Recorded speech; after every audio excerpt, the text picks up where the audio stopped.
toutes les voitures bonusées, c'est-à-dire qui bénéficient d'un bonus de 400 €, Peugeot double le bonus.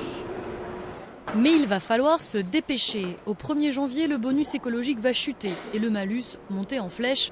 En clair, qu'on achète une voiture qui pollue peu ou une voiture qui pollue beaucoup, ce sera forcément plus cher qu'aujourd'hui.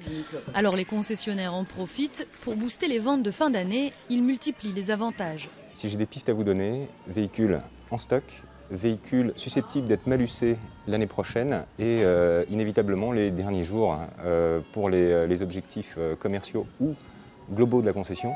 Et vous avez la recette miracle, si vous voulez, pour réaliser une très bonne affaire. L'année 2011 s'annonçait morose avec la fin de la prime à la casse. Finalement, les vendeurs ont moins souffert que prévu, moins 3% d'immatriculation au lieu des moins 8% redoutés. Mais il y a eu des mois difficiles, notamment en novembre, où Peugeot a été le constructeur le plus touché avec une chute des commandes de 50%.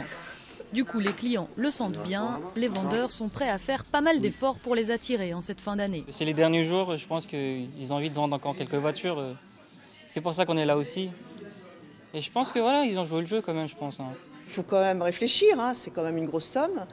Mais bon, pourquoi pas, après tout. Comme il reste plus que 2-3 jours, on va peut-être essayer de racler un peu plus. Par exemple, sur les citadines, les vendeurs peuvent proposer un rabais qui va jusqu'à 20-25% selon les modèles, soit une voiture neuve à moins de 9 000 €. À partir du 1er janvier, il faudra trouver d'autres astuces pour séduire les clients, d'autant que le contexte politique de 2012 ne pousse pas vraiment à la consommation. Peut-être les premiers mois de l'année, avec l'élection présidentielle, vont être des mois un peu plus difficiles. On le constate quand même à chaque élection, où on a un certain attentisme, une crainte, voilà, qu'est-ce qui va se passer. Faire des économies sur l'achat de sa voiture, c'est d'autant plus le moment que pour la faire rouler, ça n'a jamais été aussi cher. Le litre de sans-plomb s'est vendu cette année 1,50 € en moyenne.